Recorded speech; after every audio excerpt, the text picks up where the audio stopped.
दोस्तों नमस्कार। कहानी सुने बार बार। आप हमारे साथ सुन रहे हैं स्टोरी विथ रणजीत। सुनिए सुकून से। आज मैं आपको कहानी सुनाऊंगा प्रेमचंद द्वारा लिखित बड़े भाई साहब। बड़े भाई साहब ये 10th क्लास के बच्चे के लिए भी उपयोगी है, तो बच्चे भी सुनेंगे और इस कहानी से लाभ उठाएंगे। तो आइए सुनते हैं कहानी बड़े भाई साहब। मेरे भाई साहब मुझसे 5 साल बड़े थे, लेकिन 3 दर्जे आगे। दर्जे मतलब क्लास, यानी वो 3 क्लास आगे थे। उन्होंने भी उसी उम्र में पढ़ना शुरू किया था जब मैंने शुरू किया, लेकिन तामील जैसे महत्व के मामले में वह जल्दबाजी से काम लेना पसंद न करते थे। इस भवन की बुनियाद खूब मजबूत डालना चाहते थे, जिस पर आलीशान महल बन सके। 1 साल का काम 2 साल में करते थे, कभी कभी 3 साल भी लग जाते थे। बुनियाद ही पुख्ता न हो तो मकान कैसे पायदार बने। मैं छोटा था, वह बड़े थे। मेरी उम्र 9 साल की थी, वह 14 साल के थे। उन्हें मेरी तंबीह और निगरानी का पूरा जन्मसिद्ध अधिकार था, और मेरी शालीनता इसी में थी कि उनके हुक्म को कानून समझूं। वह स्वभाव से बड़े अध्ययनशील थे, हरदम किताब खोले बैठे रहते और शायद दिमाग को आराम देने के लिए कभी कॉपी पर, कभी किताब के हाशियों पर चिड़ियों, कुत्तों, बिल्ली कई तस्वीरें बनाया करते थे। कभी कभी एक ही नाम या शब्द या वाक्य 10-20 बार लिख डालते। कभी एक शेर को बार बार सुंदर अक्षर में नकल करते, कभी ऐसी शब्द रचना करते जिसमें ना कोई अर्थ होता, ना कोई सामंजस्य। मसलन एक बार उनकी कॉपी पर मैंने यह इबारत देखी, स्पेशल, अमीना, भाइयों भाइयों, दरअसल, भाई भाई, राधे श्याम, श्री उत राधे श्याम। 1 घंटे तक इसके बाद एक आदमी का चेहरा बना हुआ था। मैंने चेष्टा की कि इस पहेली का कोई अर्थ निकालूं, लेकिन असफल रहा। उनसे पूछने का साहस ही न हुआ। वह 9वीं जमात में थे, यानी 9वीं क्लास में थे, मैं 5वीं में। उनकी रचनाओं को समझना मेरे लिए छोटा मुंह बड़ी बात थी। मेरा जी पढ़ने में बिल्कुल न लगता था। 1 घंटा भी किताब लेकर बैठना पहाड़ था। मौका पाते ही हॉस्टल से निकलकर मैदान में आ जाता और कभी कंकरियां उछालता, कभी कागज की तितलियां उड़ाता, और कहीं कोई साथी मिल गया तो पूछना ही क्या। कभी 4 दीवारी पर चढ़कर नीचे कूद रहे हैं, कभी फाटक पर वार उसे आगे पीछे चलाते हुए मोटर कार का आनंद उठा रहे हैं। लेकिन कमरे में आते ही भाई साहब का रौद्र रूप देखकर प्राण सूख जाते। उनका पहला सवाल होता, कहां थे? हमेशा यही सवाल इसी ध्वनि में पूछा जाता था, और इसका जवाब मेरे पास केवल मौन था। न जाने मुंह से यह बात क्यों न निकलती कि जरा बाहर खेल रहा था। मेरा मौन कह देता था कि मुझे अपना अपराध स्वीकार है। भाई साहब के लिए इसके सिवा कोई इलाज न था कि रोज से मिले हुए शब्दों से मेरा सत्कार करें। और वे कहते, इस तरह अंग्रेजी पढ़ोगे तो जिंदगी भर पढ़ते रहोगे और एक हर्फ न आएगा। अंग्रेजी पढ़ना कोई हंसी खेल नहीं है कि जो चाहे पढ़ ले। नहीं, ऐरा गेरा नत्थु खैरा सभी अंग्रेजी के विद्वान हो जाते। यहां रात दिन आंखें फोड़नी पड़ती है और खून जलाना पड़ता है, तब जाकर कहीं विद्या आती है। और आती क्या है? हां, कहने को आ जाती है। बड़े बड़े विद्वान भी शुद्ध अंग्रेजी नहीं लिख सकते, बोलना तो दूर। और मैं कहता हूं, तुम कितने घोंघा हो कि मुझे देखकर भी सबक नहीं लेते। मैं कितनी मेहनत करता हूं, तुम अपनी आंखों देखते हो। अगर नहीं देखते, जो यह तुम्हारी आंखों का कसूर है, तुम्हारी बुद्धि का कसूर है। इतने मेले तमाशे होते हैं, मुझे तुमने कभी देखने जाते देखा है? रोज ही क्रिकेट और हॉकी मैच होते हैं, मैं पास से फटकता निकलता हूं। हमेशा पढ़ता हूं, यूं खेल कूद में वक्त गंवाकर पास हो जाओगे? मुझे तो 2 ही 3 साल लगते हैं, तुम उम्र भर इसी दर्जे में पड़े रहोगे, सरते रहोगे। अगर तुम्हें इस तरह उम्र गंवानी है तो बेहतर है और मजे से गुल्ली डंडा खेलो। दादा की दाढ़ी कमाई क्यों बर्बाद करते हो? मैं यह लताड़ सुनकर आंसू बहाने लगता। जवाब ही क्या था? अपराध तो मैंने किया, लताड़ कौन सा है? भाई साहब उपदेश की कला में निपुण थे। ऐसी ऐसी लगती बातें कहते, ऐसे ऐसे सुक्ति बाण चलाते कि मेरे जिगर के टुकड़े टुकड़े हो जाते और हिम्मत छूट जाती। इस तरह जान तोड़कर मेहनत करने की शक्ति मैं अपने में न पाता था। उस निराशा में जरा देर के लिए मैं सोचने लगता, क्यों न घर चला जाऊं? जो काम मेरे बूते के बाहर है उसमें हाथ डालकर क्यों अपनी जिंदगी खराब करूं? मुझे अपना मूर्ख रहना मंजूर था, लेकिन उतनी मेहनत से मुझे जो चक्कर आ जाता था। लेकिन घंटे 2 घंटे बाद निराशा का बादल फट जाता और मैं इरादा करता कि आगे से खूब जी लगाकर पढ़ूंगा। चटपट एक टाइम टेबल बना डालता, बिना पहले से नक्शा बनाए, बिना कोई स्कीम तैयार किए काम कैसे शुरू करूं? टाइम टेबल में खेल कूद के मद बिल्कुल उड़ जाती। प्रातःकाल उठना, 6 बजे मुंह हाथ धो नाश्ता कर पढ़ने बैठ जाना, 6 से 8 तक अंग्रेजी, 8 से 9 तक हिसाब, 9 से 9:30 तक इतिहास, फिर भोजन और स्कूल। 3:30 बजे स्कूल से वापस होकर आधा घंटा आराम, 4 से 5 तक भूगोल, 5 से 6 तक ग्रामर, आधा घंटा हॉस्टल के सामने टहलना, 6:30 से 7 बजे तक अंग्रेजी कंपोजिशन, फिर भोजन करके 8 से 9 तक अनुवाद, 9 से 10 तक हिंदी, 10 से 11 तक विविध विषय, फिर विश्राम। मगर टाइम टेबल बना लेना एक बात है, उस पर अमल करना दूसरी बात। पहले ही दिन से उसकी अवहेलना शुरू हो जाती। मैदान की वह सुखद हरियाली, हवा के वह हल्के हल्के झोंके, फुटबॉल की उछल कूद, कबड्डी की वह दांव घात, वॉलीबॉल की वह तेजी और फुर्ती जैसे अज्ञात और अनिवार्य रूप से खींच ले जाती, और वहां जाते ही मैं सब कुछ भूल जाता। वह जानलेवा टाइम टेबल, वह आंख फोड़ पुस्तकें किसी की याद न रहती, और फिर भाई साहब को नसीहत और फजीहत का अवसर मिल जाता। मैं उनके साए से भागता, उनकी आंखों से दूर रहने की चेष्टा करता, कमरे में इस तरह दबे पांव आता कि उन्हें खबर न हो। उनकी नजर मेरी ओर उठे और मेरे प्राण निकले। हमेशा सिर पर नंगी तलवार सी लटकती मालूम होती, फिर भी जैसे मौत और विपत्ति के बीच में भी आदमी मोह और माया के बंधन से जकड़ा रहता है। मैं फटकार और घुरकियां खाकर भी खेल कूद का तिरस्कार न कर सकता। इम्तिहान हुआ, भाई साहब फेल हो गए, मैं पास हो गया और दर्जे में प्रथम आया। मेरे और उनके बीच केवल 2 साल का अंतर रह गया। जी में आया भाई साहब को आरे हाथे लूं। आपकी वह घोर तपस्या कहां गई? मुझे देखिए, मजे से खेलता भी रहा और दर्जे में अव्वल भी हूं। लेकिन वह इतने दुखी और उदास थे कि मुझे उनसे दिली हमदर्दी हुई कि उनके घाव पर नमक छिड़कने का विचार ही लज्जास्पद जान पड़ा।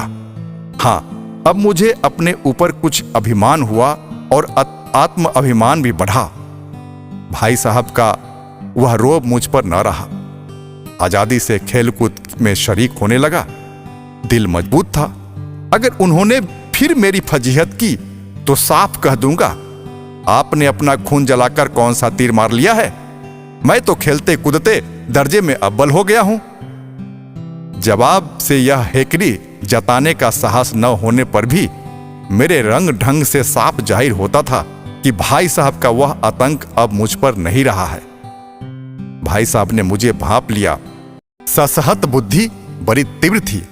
और एक दिन जब मैं भोर का सारा समय गुल्ली डंडे की भेंट करके ठीक भोजन के समय लौटा तो भाई साहब ने मानो तलवार खींच ली और मुझ पर टूट पड़े। देखता हूं इस साल पास हो गए और दर्जे में अव्वल आ गए तो तुम्हें दिमाग हो गया। मगर भाईजान, घमंड तो बड़े बड़े का नहीं रहा। तुम्हारी क्या हस्ती है। इतिहास में रावण का हाल तो पढ़ा ही होगा। उसके चरित्र से तुमने कौन सा उपदेश लिया, या यूं ही पढ़ गए? महज इम्तिहान पास कर लेना कोई चीज नहीं, असल चीज है बुद्धि का विकास। जो कुछ पढ़ो उसका अभिप्राय समझो। रावण भूमंडल का स्वामी था। ऐसे राजों को चक्रवर्ती कहते हैं। आजकल अंग्रेजों के राज्य का विस्तार बहुत बढ़ा हुआ है, पर इन्हें चक्रवर्ती नहीं कह सकते। संसार में अनेकों राष्ट्र अंग्रेजों का आधिपत्य स्वीकार नहीं करते, बिल्कुल स्वाधीन है। रावण चक्रवर्ती राजा था। संसार के सभी महीप उसे कर देते थे। बड़े बड़े देवता उसके नाम निशान पर मिटा दिया। बड़े बड़े देवता उसके गुलामी करते थे। आग और पानी के देवता भी उसके दास थे। मगर उसका अंत क्या हुआ? घमंड ने उसका नाम निशान तक मिटा। कोई उसे एक चिल्लू पानी देने वाला भी न बचा। आदमी जो कुकर्म चाहे करें, पर अभिमान न करे। इतराए नहीं, अभिमान किया और दीन दुनिया से गया। शैतान का हाल भी पढ़ा ही होगा। उसे यह अनुमान हुआ था कि ईश्वर का उससे बढ़कर सच्चा भक्त कोई है या नहीं। अंत में यह हुआ कि स्वर्ग से नरक में ढकेल दिया गया। शाह रूम ने भी एक बार अहंकार किया था। भीख मांग मांग कर मर गया। तुमने तो अभी केवल एक दर्जा पास किया है और अभी से तुम्हारा फिर गया। तब तो तुम आगे बढ़ चुके। यह समझ लो कि तुम अपनी मेहनत से नहीं पास हुए। अंधे के हाथ बटेर लग गई, मगर बटेर केवल एक बार हाथ लग सकती है, बार बार नहीं। कभी कभी गुल्ली डंडे में भी अंधा चोट निशान पड़ जाता है। उससे कोई सफल खिलाड़ी नहीं हो जाता। सफल खिलाड़ी वह है जिसका कोई निशान खाली न जाए। मेरे फेल होने पर न जाओ। मेरे दर्जे में आओगे तो दांतों पसीना आएगा। अब अलजेब्रा और ज्योमेट्री के लोहे के चने चबाने पड़ेंगे और इंग्लिस्तान का इतिहास पढ़ना पड़ेगा। बादशाहों का नाम याद रखना आसान नहीं है। 8 हेनरी को गुजरे हैं। कौन सा कांड किस हेनरी का समय हुआ है, क्या वह याद कर लेना आसान समझते हो? हेनरी 7वें की जगह हेनरी 8वां लिखा और सब नंबर गायब। सफाचट हो किस ख्याल में? दर्जनों तो जेम्स हुए, दर्जनों विलियम्स, कोडियों चार्ल्स। दिमाग चक्कर खाने लगता है, आंधी रोग हो जाता है। इन अभागों का नाम भी न जुड़ते थे। एक ही नाम के पीछे द्वेम, तेम, चाहरम, पंचम नगाते चले गए। मुझसे पूछते तो 10 लाख नाम बता देते। और ज्योमेट्री तो बस खुदा की पनाह। अ ब ज की जगह अ ज ब लिख दिया और सारे नंबर कट गए।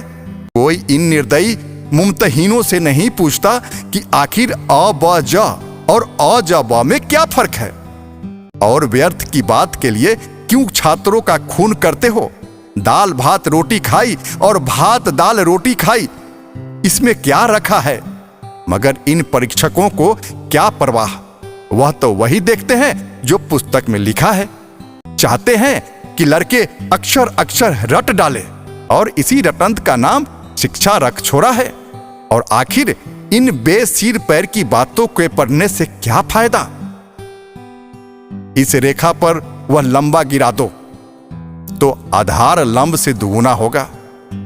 पूछिए इससे प्रयोजन दुगुना नहीं चौगुना हो जाए या आधा ही रहे मेरी बला से, लेकिन परीक्षा में पास होना है तो यह सब खुरापात याद करनी पड़ेगी। कह दिया समय की पाबंदी पर एक निबंध लिखो जो 4 पन्नों से कम न हो। अब आप कॉपी सामने खोलो, कलम हाथ में लिए उसके नाम को रोइए। कौन नहीं जानता कि समय की पाबंदी बहुत अच्छी बात है। इससे आदमी के जीवन में संयम आ जाता है, दूसरों का उस पर स्नेह होने लगता है और उसके कारोबार में उन्नति होती है। जरा सी बात पर 4 पन्ने कैसे लिखें? जो बात एक वाक्य में कही जा सके उसे 4 पन्ने में लिखने की जरूरत? मैं तो इसे हिमाकत समझता हूं। यह तो समय की किफायत नहीं बल्कि उसका दुरुपयोग है कि व्यर्थ में किसी बात का ठूंस दिया जाता है। हम चाहते हैं आदमी को जो कुछ कहना हो चटपट कह दे और अपनी राह ले, मगर नहीं, आपको 4 पन्ने रंगने पड़ेंगे, चाहे जैसे लिखिए, और पन्ने भी पूरे फुल स्केप आकार के। यह छात्रों पर अत्याचार नहीं तो और क्या है? अनर्थ तो यह है कि कहा जाता है समय की पाबंदी पर संक्षेप में एक निबंध लिखो जो 4 पन्नों से कम न हो। ठीक संक्षेप में 4 पन्ने हुए, नहीं शायद 100-200 पन्ने लिखवाते। तेज भी दौड़िए और धीरे धीरे भी। है उल्टी बात या नहीं? बालक भी इतनी सी बात समझ सकता है, लेकिन इन अध्यापकों को इतनी तमीज भी नहीं है। उस पर दावा कि हम अध्यापक हैं। मेरे दर्जे में आओगे लाला तो ये सारे पापड़ बेलने पड़ेंगे और तब आटे दाल का भाव मालूम होगा। इस दर्जे में अव्वल आ गए हो। वो जमीन पर पांव नहीं रखते, इसलिए मेरा कहना मानिए। लाख फेल हो गया हूं लेकिन तुमसे बड़ा हूं। संसार का मुझे तुमसे ज्यादा अनुभव है। जो कुछ कहता हूं उसे गिरह बांधिए, नहीं तो पछताइएगा। स्कूल का समय निकट था, नहीं तो ईश्वर जाने यह उपदेश माला कब समाप्त होती। भोजन आज मुझे निस्वाद सा लग रहा था। पास होने पर यह तिरस्कार हो रहा है तो फेल हो जाने पर तो शायद प्राण ही ले लिए जाएं। भाई साहब ने अपने दर्जे की पढ़ाई का जो भयंकर चित्र खींचा उसने मुझे भयभीत कर दिया। कैसे स्कूल छोड़कर घर नहीं भागा, यही ताज्जुब है। लेकिन इतने तिरस्कार पर भी पुस्तकों में मेरी अरुचि ज्यों की त्यों बनी रही। खेल कूद का कोई अवसर हाथ से न जाने देता। पढ़ता भी था मगर बहुत कम, बस इतना कि रोज का टास्क पूरा हो जाए और दर्जे में जलील न होना पड़े। अपने ऊपर जो विश्वास पैदा हुआ था वह फिर लुप्त हो गया और फिर चोरों का सा जीवन कटने लगा। फिर सालाना इम्तिहान हुआ और कुछ ऐसा संयोग हुआ कि मैं फिर पास हुआ और भाई साहब फिर फेल हो गए। मैंने बहुत मेहनत न की पर न जाने कैसे दर्जे में अव्वल आ गया। मुझे खुद अचरज हुआ। भाई साहब ने प्राणांत तक परिश्रम किया था। कोर्स का एक एक शब्द चाट गए। 10 बजे रात तक इधर, 4 बजे भोर से उधर, 6 से 9:30 बजे तक स्कूल जाने के पहले मुद्रा कांतिहीन हो गई थी, मगर बेचारे फेल हो गए। मुझे उन पर दया आती थी। नतीजा सुनाया गया तो वह रो पड़े और मैं भी रोने लगा। अपने पास होने वाली खुशी आधी हो गई। मैं भी फेल हो गया होता तो भाई साहब को इतना दुख न होता, लेकिन विधि की बात कौन टाले। भाई साहब के बीच में अब केवल 1 दर्जे का अंतर रह गया। मेरे मन में एक कुटिल भावना उदय हुई कि कहीं भाई साहब 1 साल और फेल हो जाएं तो मैं उनके बराबर हो जाऊं। फिर वह किस आधार पर मेरी फजीहत कर सकेंगे। लेकिन मैंने इस कमीने विचार को दिल से बलपूर्वक निकाल डाला। आखिर वह मुझे मेरे हित के विचार से ही तो डांटते हैं। मुझे उस वक्त अप्रिय लगता है अवश्य, मगर यह शायद उनके उपदेशों का ही असर हो कि मैं दनादन पास होता जाता हूं और इतने अच्छे नंबरों से। अब की भाई साहब बहुत कुछ नर्म पड़ गए थे। कई बार मुझे डांटने का अवसर पाकर भी उन्होंने धीरज से काम लिया।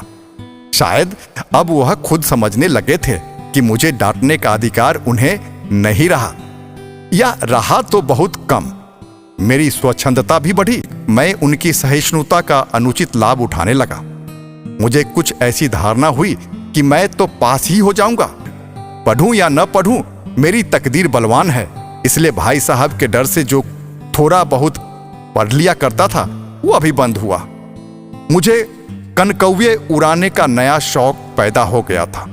और अब सारा समय पतंगबाजी की ही भेंट होता था। फिर भी मैं भाई साहब का अदब करता था और उनकी नजर बचाकर कनकौए उड़ाता था। मांझा देना, कन्ने बांधना, पतंग टूर्नामेंट की तैयारियों आदि समस्याएं अब गुप्त रूप से हल की जाती थी।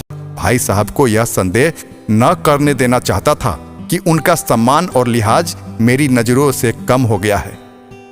एक दिन संध्या समय हॉस्टल से दूर मैं एक कनकौआ लूटने बतहाशा दौड़ा जा रहा था। आंखें आसमान की ओर थी और मन उस आकाशगामी पथिक की ओर जो मंद गति से झूमता पतन की ओर चला जा रहा था। मानो कोई आत्मा स्वर्ग से निकलकर विरक्त मन से नए संस्कार ग्रहण करने जा रही हो। बालकों की एक पूरी सेना लग्गे और झरदार बांस लिए उनका स्वागत करने को दौड़ी आ रही थी। किसी को अपने आगे पीछे की खबर न थी। सभी मानो उस पतंग के साथ ही आकाश में उड़ रहे थे जहां सब कुछ समतल है, न मोटर कारें हैं, न ट्राम है, न गाड़ियां। सहसा भाई साहब से मेरी मुठभेड़ हो गई, जो शायद बाजार से लौट रहे थे। उन्होंने वही मेरा हाथ पकड़ लिया और उग्र भाव से बोले, इन बाजारी लौंडों के साथ धेले के कनकौए के लिए दौड़ते तुम्हें शर्म नहीं आती? तुम्हें इसका भी कोई लिहाज नहीं है कि अब नीची जमात में नहीं हो बल्कि 8वीं जमात में आ गए हो और मुझसे केवल 1 दर्जा नीचे हो। आखिर आदमी को कुछ तो अपनी पोजीशन का ख्याल करना चाहिए। एक जमाना था कि लोग 8वां दर्जा पास करके नायब तहसीलदार हो जाते थे। मैं कितने ही मिडल को जानता हूं जो आज अव्वल दर्जे से डिप्टी मजिस्ट्रेट और सुपरिटेंडेंट है। कितने ही 8वीं जमात वाले हमारे लीडर और समाचार पत्रों के संपादक हैं। बड़े बड़े विद्वान उनकी मातहती में काम करते हैं और तुम उसी 8वें दर्जे में आकर बाजारी लौंडों के साथ कनकौए के लिए दौड़ रहे हो। मुझे तुम्हारे इस कम अकली पर दुख होता है। तुम जहीन हो, इसमें शक नहीं, लेकिन वह जेहन किस काम का जो हमारे आत्मगौरव की हत्या कर डाले? तुम अपने दीन में समझते होगे मैं भाई साहब से महज 1 दर्जा नीचा हूं और अब उन्हें मुझको कुछ कहने का हक नहीं। लेकिन यह तुम्हारी गलती है। मैं तुमसे 5 साल बड़ा हूं और चाहे आज तुम मेरी ही जमात में आ जाओ और परीक्षकों का यही हाल है तो निसंदेह अगले साल तुम मेरे समकक्ष हो जाओगे और शायद 1 साल बाद तुम मुझसे आगे निकल जाओ। लेकिन मुझ में और जो 5 साल का अंतर, उसे तुम क्या खुदा भी नहीं मिटा सकता। मैं तुमसे 5 साल बड़ा हूं और हमेशा रहूंगा। मुझे दुनिया का और जिंदगी का जो तजर्बा है तुम उसकी बराबरी नहीं कर सकते, चाहे तुम MA, D.Phil या D.Lit ही क्यों न कर जाओ। समझ किताबें पढ़ने से नहीं आती है। हमारी अम्मा ने कोई दर्जा पास नहीं किया और दादा भी शायद 5वीं जमात से आगे नहीं गए, लेकिन हम दोनों चाहे सारी दुनिया की विद्या पढ़, अम्मा और दादा को हमें समझाने और सुधारने का अधिकार हमेशा रहेगा। केवल इसलिए नहीं कि वे हमारे जन्मदाता है, बल्कि इसलिए कि उन्हें दुनिया का हमसे ज्यादा तजर्बा है और रहेगा। अमेरिका में किस तरह की राज्य व्यवस्था है और 8वें हेनरी ने कितने विवाह किए और आकाश में कितने नक्षत्र है, यह बातें चाहे उन्हें न मालूम हो, लेकिन हजारों ऐसी आते हैं जिनका ज्ञान उन्हें हमसे और तुमसे ज्यादा है। दैव न करे आज मैं बीमार हो जाऊं तो तुम्हारे हाथ पांव फूल जाएंगे। दादा को तार देने के सिवा तुम्हें और कुछ न सूझेगा, लेकिन तुम्हारी जगह पर दादा हो तो किसी को तार न दें, न घबराए, न बदहवास हो। पहले खुद मर्ज पहचान कर इलाज करेंगे, उसमें सफल न हुए तो किसी डॉक्टर को बुलाएंगे। बीमारी तो खैर बड़ी चीज है। हम तुम तो इतना ही नहीं जानते कि महीने भर कैसे चले। जो कुछ दादा भेजते हैं उसे हम 20-22 तक खर्च कर डालते हैं और पैसे पैसे का मोहताज हो जाते हैं। नाश्ता बंद हो जाता है, धोबी और नाई से मुंह चुराने लगते हैं। लेकिन जितना आज हम और तुम खर्च कर रहे हो उसके आधे में दादा ने अपनी उम्र का बड़ा भाग इज्जत और नेक नामी के साथ निभाया है और एक कुटुंब का पालन किया है जिसमें सब मिलाकर 9 आदमी थे। अपने हेड मास्टर साहब को देखो, एमए है कि नहीं, और यहाँ के नहीं, ऑक्सफोर्ड के। 1000 रुपए पाते हैं, लेकिन उनके घर इंतजाम कौन करता है? उनकी बूढ़ी माँ। हेड मास्टर साहब की डिग्री यहाँ बेकार हो गई। पहले खुद घर का इंतजाम करते थे, खर्च पूरा न पड़ता था, कर्जदार रहते थे। जब से उनकी माताजी ने प्रबंध अपने हाथ में ले लिया, जैसे घर में लक्ष्मी आ गई हो। तो भाईजान, यह जरूर दिल से निकाल डालो कि तुम मेरे समीप आ गए हो और अब स्वतंत्र हो। मेरे देखते तुम बेराह नहीं चल पाओगे। अगर तुम यूं न मानोगे तो मैं थप्पड़ का भी प्रयोग कर सकता हूं। मैं जानता हूं तुम्हें मेरी बातें जहर लग रही है। मैं उनकी इस नई युक्ति से नतमस्तक हो गया। मुझे आज सचमुच अपनी लघुता का अनुभव हुआ और भाई साहब के प्रति मेरे मत में श्रद्धा उत्पन्न हुई। मैंने सजल आंखों से कहा, हरगिज नहीं, आप जो कुछ फरमा रहे हैं वह बिल्कुल सच है और आपको कहने का अधिकार है। भाई साहब ने मुझे गले लगा लिया और बाल कनकाए उड़ान को मना नहीं करता। मेरा जी भी ललचाता है, लेकिन क्या करूं? खुद बेराह चलूं तो तुम्हारी रक्षा कैसे करूं? यह कर्तव्य भी मेरे सिर पर है। संयोग से उसी वक्त एक कटा हुआ कनकौवा हमारे ऊपर से गुजरा। उसकी डोर लटक रही थी। लड़कों का एक गोल पीछे पीछे दौड़ा चला आता था। भाई साहब लंबे हैं ही, उछलकर उसकी डोर पकड़ ली और बेतहाशा होटल की तरफ दौड़े। मैं पीछे पीछे दौड़ रहा था। दोस्तों, यह कहानी सीख देती है कि मनुष्य उम्र से नहीं, अपने किए गए कर्मों और कर्तव्यों से बड़ा होता है। दोस्तों, यह कहानी कैसी लगी ये आप जरूर कमेंट्स में लिखकर बताएंगे और आगे की कहानी सुनने के लिए आप इसे सब्सक्राइब जरूर करेंगे। बहुत बहुत धन्यवाद।